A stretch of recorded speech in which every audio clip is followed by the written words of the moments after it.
Bon Sébastien, tu es syndicaliste CGT, très engagé sur les questions écolo, en gros, sur la ville de Metz. On se connaît bien de longue date parce qu'on s'est rencontrés dans plein de luttes différentes, locales, que ce soit les luttes écolo ou les luttes sociales. Je pense à évidemment les mobilisations contre la réforme des retraites ou les mobilisations qu'il y a en ce moment en septembre. On se rencontre souvent dans ces manifs et quand on se voit, on parle pas mal écologie. On a notamment milité ensemble aussi contre le PLUI, le plan local d'urbanisme intercommunal, avec un collectif citoyen qui a eu une belle victoire ces derniers temps. Et du coup, j'avais envie qu'on ait une discussion sur ces questions d'écologie, notamment sur qu'est-ce qu'on peut faire à l'échelle d'une municipalité pour lutter contre le dérèglement climatique, faire face à l'urgence climatique dans le respect de l'urgence sociale aussi. Et c'est des questions qu'on aborde souvent ensemble et j'avais envie qu'on approfondisse un peu ces sujets-là. Donc voilà, je te remercie d'avoir cette discussion avec moi. Merci aussi de me donner cet espace d'expression, parce qu'on est encore en démocratie et il faut qu'on continue vraiment à s'exprimer dans cette période de crise grave de la démocratie. Alors on a eu cette victoire contre le plan local d'urbanisme intercommunal qui vraiment allait trop loin dans le bétonnage, avec un contexte derrière la droite réactionnaire LR et compagnie, qui lutte contre le zéro artificialisation nette. C'est-à-dire un peu les progrès écologiques aujourd'hui, ils sont carrément remis en cause de Trump à Grosdidier, bon, sans l'amalgamer non plus. Alors, c'est parti sur la forêt de Mercy, où il y avait un projet photovoltaïque de l'usine d'électricité de Metz, qui dépend donc de la mairie de Metz et de la métropole, avec le même président. Et en fait, tout simplement, c'était détruire une forêt militaire spontanée, donc classée écologiquement. En libre évolution depuis au moins une dizaine d'années. Voilà, reconnue au niveau national et même local, dans les zonages, etc., pour faire du photovoltaïque. Donc voilà, l'exemple type du capitalisme vert aberrant, où on va apporter une solution technologique qui va créer des nouveaux problèmes écologiques. Et comme cette forêt de Mercy, elle était donc mise en zone aménageable dans le plan local d'urbanisme, on a pris la lutte carrément contre ce PLUI. Pour rappeler, il y a un collectif qui s'est monté, Sauvons la forêt de Mercy et les terres du pays messin. Après, c'est devenu les terres du pays messin. C'est ça. Et donc là, il y avait des citoyens, des syndicalistes, des membres de partis de gauche de la ville, et puis des associatifs, beaucoup de monde. Et ils ont fait, ce collectif citoyen dont tu fais partie, a fait un énorme boulot de décortiquage du PLUI, parce qu'il y a une question évidemment écolo derrière, mais il y avait aussi une question de démocratie à la base, parce que c'est des documents qui demandent un énorme travail pour être juste compréhensibles, et les gens de ce collectif ont fait ce boulot de décortiquer le PLUI et d'aller faire du porte-à-porte dans les zones concernées pour expliquer ce qui allait se passer, et les gens ont rejoint comme ça le collectif, et je voulais le souligner parce que je trouve que c'est un élément extrêmement important de la victoire, c'est comment on a fait de la démocratie autour de ça. On a démystifié finalement tout cet enfumage, ce qu'on appelle le greenwashing, puisqu'évidemment le plan local d'urbanisme était présenté comme une avancée écologique. Maintenant, aujourd'hui, on a une décision de justice grâce effectivement au travail juridique, c'est annulé par le tribunal administratif. Donc c'est une victoire du collectif. C'est une victoire du collectif. Qu'il faut revendiquer clairement comme ça. Qu'on revendique haut et fort, alors qui est décrié évidemment par les tenants du PLUI. Et aujourd'hui, on va aller plus loin, c'est-à-dire, on a bloqué ce plan qui n'est pas bon, et nous, qu'est-ce qu'on veut comme urbanisme écologique et social? Quels sont les projets qu'on peut porter plus tard dans le cadre, le cycle des élections démocratiques? Je crois qu'il y a des élections municipales. En gros, c'était un peu ça le sujet, parce que nous, avec Metz en commun, on est engagés dans la bataille des municipales pour la ville de Metz. Et la question qu'on se pose évidemment quand on se lance dans une bataille comme ça, et quand on est engagé au niveau social et écolo, c'est quels sont les leviers à l'échelle d'une municipalité, en gros, pour, je le disais, lutter contre le dérèglement climatique dans le cadre de la justice sociale. Et ça veut dire qu'est-ce qui relève des possibilités d'adaptation, qu'est-ce qui relève des possibilités de réduction des gaz à effet de serre, donc la sobriété, l'efficacité en gros, ou même de production, parce que dans le cas de la ville de Metz, on a ce lien avec l'UEM qui peut être un atout évidemment important sur ces questions-là. Et en gros, comment on pense globalement ces choses-là quand on se lance dans un mandat municipal pour qu'au niveau local, on participe à cette action qui doit être évidemment globale, alors qu'on vient encore il y a quelques jours de franchir la 7e limite planétaire, si je ne me trompe pas. Il n'en reste plus que 2. Ça, c'est des questions qui nous occupent beaucoup dans l'équipe de Metz en commun. Et je sais que tu travailles beaucoup sur ces sujets-là. Et donc, j'aurais bien voulu que tu nous en donnes quelques éléments, que ce soit des réflexions globales ou même des exemples qui peuvent s'appliquer localement. Oui. Bah, on part toujours, nous, du global pour aller au local et vice-versa. Il faut bien lier aujourd'hui la crise du réchauffement climatique à l'effondrement de la biodiversité, c'est-à-dire la destruction par le système capitaliste, la surexploitation de la nature, donc la poursuite des énergies fossiles et les menaces sur les eaux. Donc les eaux, on ne va pas parler de l'acidification des océans. Par contre, l'eau potable, on est là directement concerné, les menaces sur les sols et les effets du réchauffement climatique.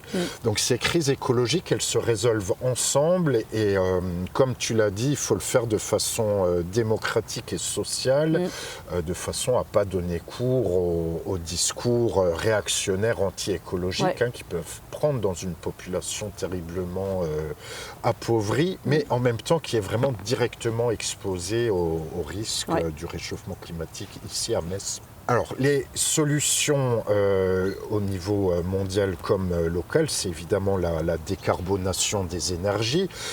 Alors, le photovoltaïque, principalement ici à Metz. Alors bon, on a 2 barrages hydroélectriques de l'usine électricité de Metz. On a cette ligne de force à Metz qui est la Moselle et également son affluent la Seille. Et on pourrait développer, plutôt que des projets photovoltaïques, voire éoliens, comme toutes les multinationales n'importe où, donc du photovoltaïque vraiment sur les parkings, les toitures, jusqu'à du micro-photovoltaïque. Voilà, ça c'est une première chose à travailler. Bien sûr, dans l'isolation des logements, donc dans le cadre de la rénovation urbaine, un plan massif de rénovation et d'isolation des logements. Et ce dont on peut parler un peu plus aujourd'hui, c'est mon cœur de métier, c'est la renaturation, donc la protection de la nature qui est fondamentale aujourd'hui, c'est-à-dire les solutions basées sur la nature, pas le technosolutionnisme. Donc très concrètement, il s'agit à l'échelle mondiale, européenne, jusqu'à national local, de faire des réseaux écologiques, c'est-à-dire protéger les cœurs de nature. Ici, on a un très beau parc en bord de Moselle que la municipalité précédente de gauche laisse aujourd'hui en libre évolution. Protéger les cœurs de nature, on a à Metz des hauts lieux de la biodiversité avec le fort de Queuleux et les forts de Belle-Croix. Et après, remettre tout ça en réseau, c'est-à-dire avoir une renaturation. Alors pour la faune sauvage, pour permettre qu'elle se développe d'un endroit naturel à un autre, par un corridor écologique. Une continuité entre ces espaces-là. Une continuité écologique. Et en faisant ça en ville, on donne de la respiration aux habitants, on améliore le cadre de vie, on lutte contre le réchauffement climatique, les épisodes de chaleur extrême, on lutte contre les inondations. Si ici c'est pas construit, il y avait un élu de droite, là, un jeune, je vais pas le citer, LR, il voulait mettre ici une base nautique. Non, c'est en zone inondable. Et il faut garder ces sites naturels parce qu'on a des risques d'inondation très forts à Metz. Et le PLUI, il n'en tenait pas du tout compte, c'était d'une irresponsabilité totale. Voilà, protéger et renaturer avec un vrai réseau écologique pour la qualité de l'air. Ce qu'on appelle les trams, la trame verte et la trame bleue. Voilà, c'est ça dont on la trame discutait. verte et bleue traduction française, le terme c'est réseau écologique. Et donc ça se pense en termes de planification, c'est-à-dire qu'il faut vraiment avoir, nous à la France Insoumise, et c'est ce qu'on applique aussi dans le cadre du travail qu'on fait avec Metz en commun, il y a ce volet de la planification écologique, c'est-à-dire comment on pense les choses sur le long terme. On imagine souvent que quand on est dans le cadre d'un mandat, le long terme ça n'existe pas, mais en réalité il faut absolument le penser comme ça et mettre, même si les élections arrivent à échéance très courte, il faut vraiment penser les actions et même l'action locale, communale, comme du long terme, et il faut le faire dans la démocratie. Donc il y a toute la question de faire un état des lieux de la situation à Metz avec les habitants. Il y a comment tu dessines une trajectoire, en gros, de réduction des gaz à effet de serre, de renaturation, de protection de la biodiversité, et comment tu le fais à l'échelle d'une municipalité. Donc on discutera de ces questions de planification. Donc là, c'est vraiment comment tu penses les choses en global. Et puis après, il y a la question de la règle verte qu'on porte au niveau national, mais qu'on veut appliquer aussi au niveau communal. En gros, la règle verte, c'est vraiment comment on reste dans le cadre, comme si on instaurait un moratoire en fait, écologique sur la totalité de nos actions. Comment toutes nos actions, elles sont pensées dans ce prisme-là, dans le prisme de l'écologie, que ce soit les actions sociales ou les actions qui touchent au quotidien des Messines et des Messins, comment on les pense vraiment dans ce cadre-là et dans le respect des limites planétaires qu'on est déjà en train de dépasser, et comment on les pense aussi dans le retour à quelque chose de vivable d'un point de vue écolo. Il y a plein de sujets dont on ne va pas parler là. Je pense par exemple à la question de la gratuité des transports.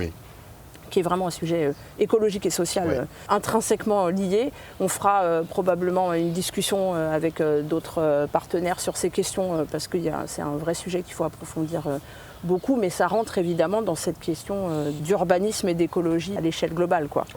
D'abord, la règle verte, globalement, si on veut atteindre la neutralité carbone en 2050, il faut donc réduire nos émissions, mais il faut aussi absorber du CO2. Et on sait qu'il n'y a aucune technologie qui est prête, sauf les solutions basées sur la nature, c'est-à-dire la protection des milieux naturels. Et il faut aller plus loin que ce qui est convenu au niveau international, c'est 30%.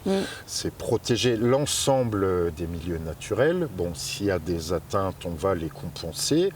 Et au-delà de cette protection-là, donc c'est cette renaturation dont je parlais et qu'on peut vraiment appliquer donc dans les villes et en créant de l'emploi, en consultant la population. Et ici à Metz, on a déjà tout ce qu'il faut au niveau des études. On pourrait lancer une étude. Ce qu'on peut explorer, c'est vraiment là où on va pouvoir remettre de la nature en ville, donc des arbres contre la chaleur, contre les inondations, pour la faune. Alors déjà, la nature, c'est un grand atout de la ville de Metz pour son développement futur. Metz pourrait être une capitale française de l'écologie, comme Strasbourg, par exemple, ou d'autres villes.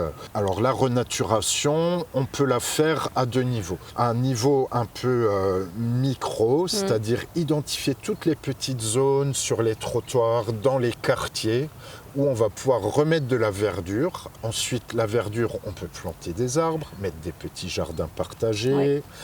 Et ensuite, à un niveau plus grand, puisque finalement, on est allé beaucoup trop loin dans la bétonisation. Le PLU8, Gros Didier, c'était encore les années 60.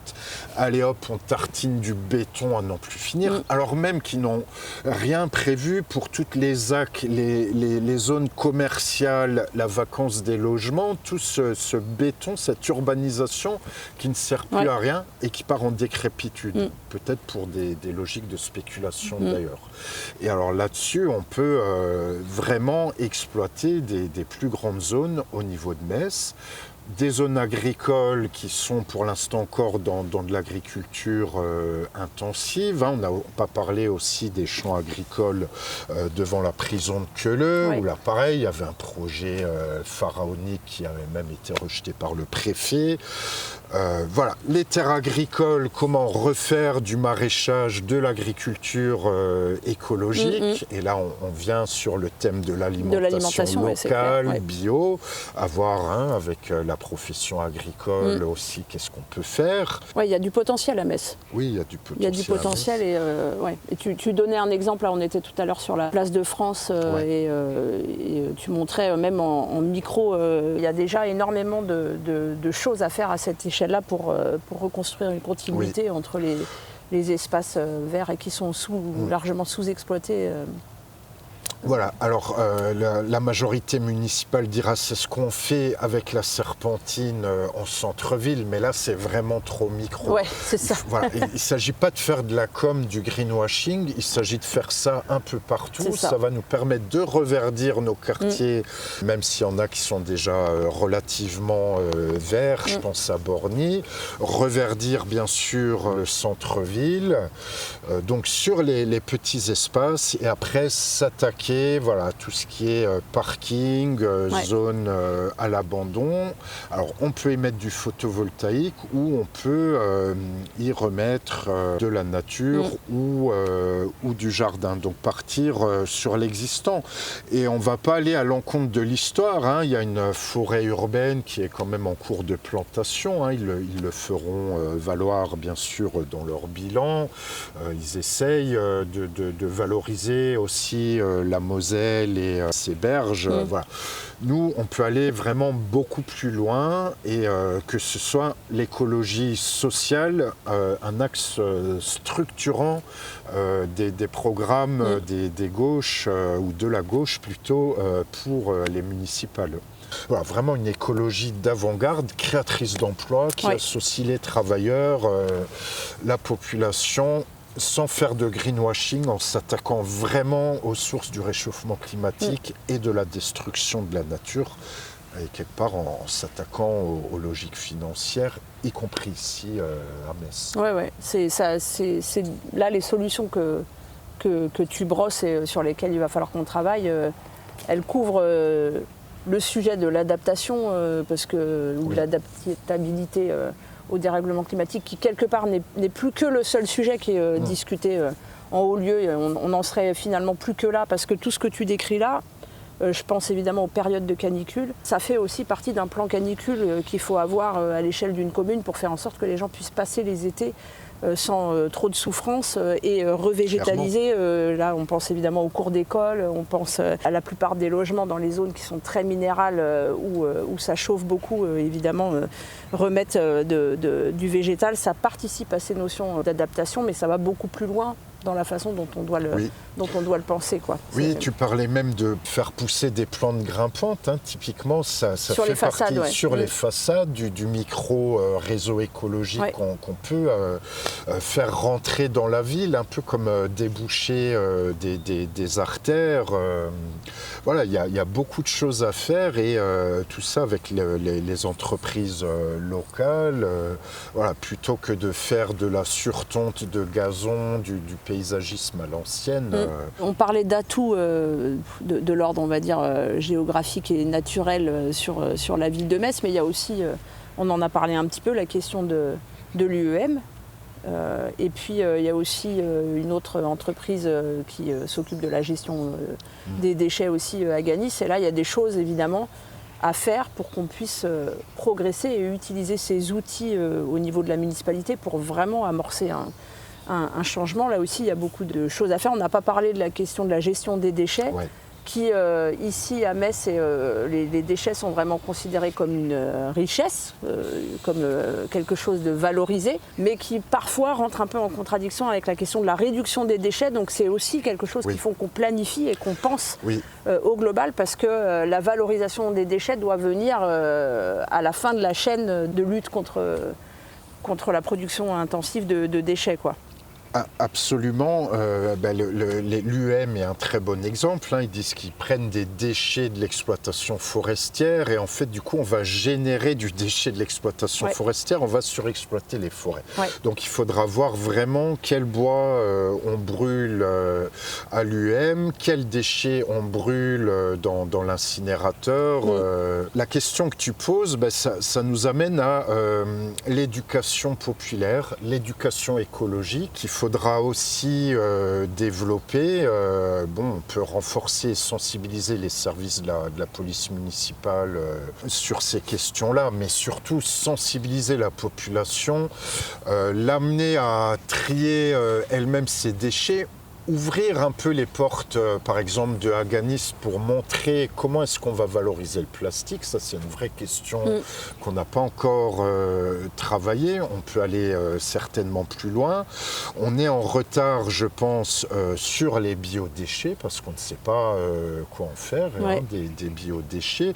Donc justement, en augmentant la surface en jardin partagé, en maraîchage biologique, on pourrait valoriser tous les déchets verts produits dans la métropole et vraiment développer l'éducation à l'environnement en développant le tissu associatif, en développant les services de la mairie et bien sûr avec l'éducation nationale.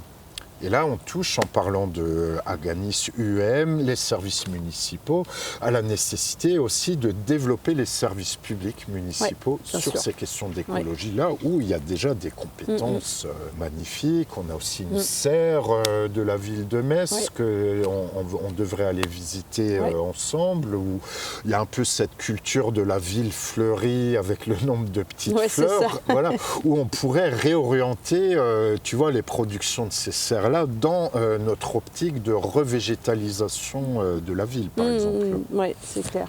On brosse un peu large les solutions.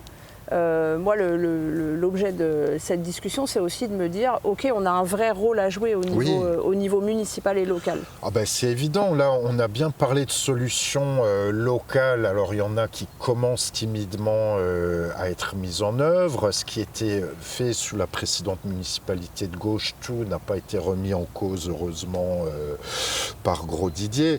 Et très clairement, au niveau mondial ou national, on voit bien que c'est beaucoup les territoires, les communes qui sont à l'initiative de politiques de réduction du CO2. On pourra parler du développement du vélo, en plus des transports en commun.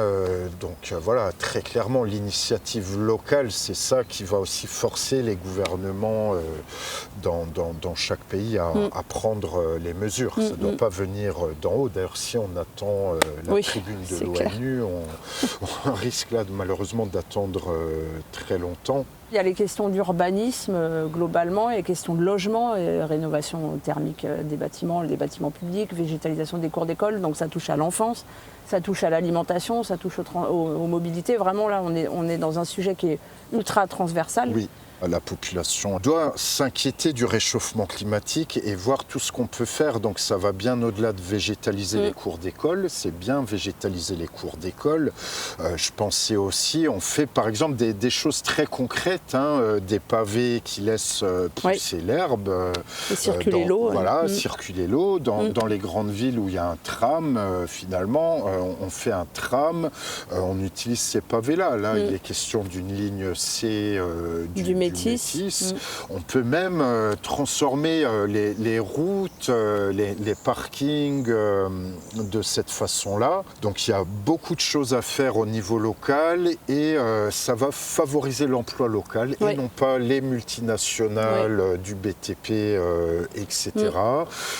Il faut s'appuyer sur les services publics et développer nos services publics et toutes les compétences comme les miennes, mais il y a plein de jeunes et de moins jeunes qui travaillent comme moi depuis maintenant des décennies sur ces questions-là. Il y a la question, là je m'insère là, dans ce que tu dis, la question du retour en régie publique aussi à planifier. Bien sûr. Pour la gestion de l'eau.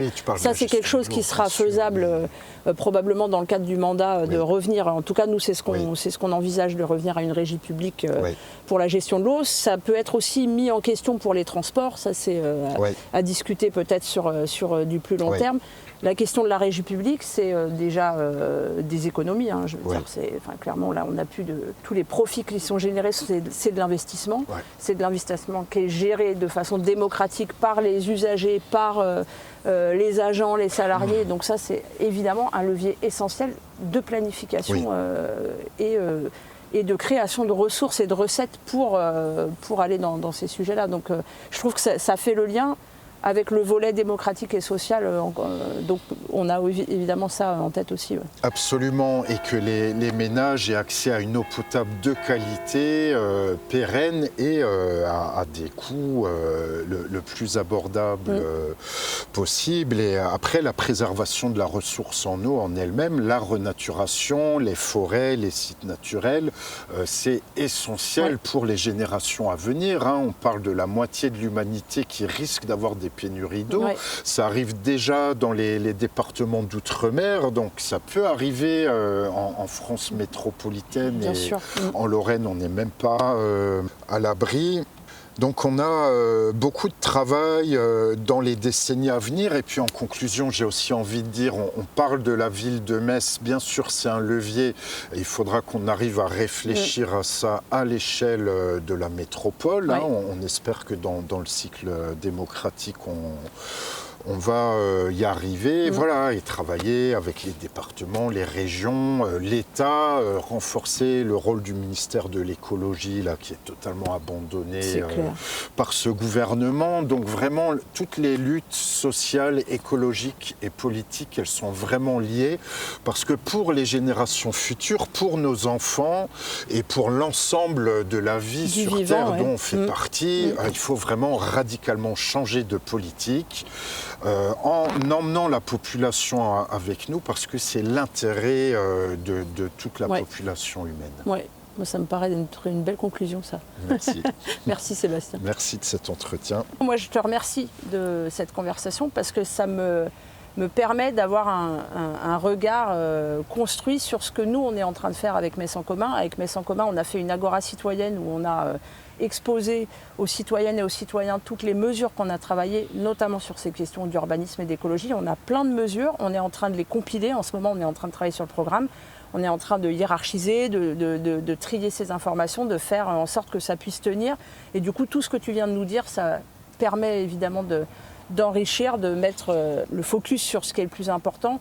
C'est aussi, je veux dire, on va aussi se nourrir des travaux du collectif citoyen auquel on participe depuis le début contre le PLUI, parce que les citoyens, ils ne se sont pas mobilisés contre le PLUI, ils se sont mobilisés aussi pour un avenir, je veux dire, vivable à l'échelle de la métropole et de la ville. Donc ils ont plein de propositions aussi, et évidemment, tous les travaux qui partent notamment des luttes locales sont pour nous importantes à considérer dans le travail qu'on fait sur le programme. Donc je te remercie de nous apporter ta vision et d'avoir permis cette discussion pour que nous, on puisse améliorer nos travaux, quoi.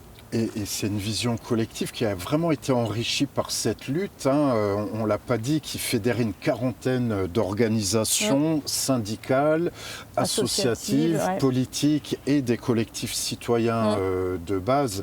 Donc voilà, c'est notre vision à la CGT de l'écologie, c'est-à-dire qu'on va partir de la base, aussi des besoins réels des travailleurs, par exemple les travailleurs des hôpitaux. Ils ont besoin de la forêt de Mercy, et cette forêt de Mercy, on pourrait la valoriser. C'est une forêt militaire abandonnée pour l'instant. Donc voilà, c'est vraiment un peu une parole collective, et voilà, on croit en l'action collective démocratique, et c'est que comme ça qu'on arrivera à la bifurcation ou à la transformation écologique et sociale qu'on souhaite ensemble. Moi, ça me va bien, parce que c'est aussi comme ça qu'on travaille à la France Insoumise. On le dit souvent.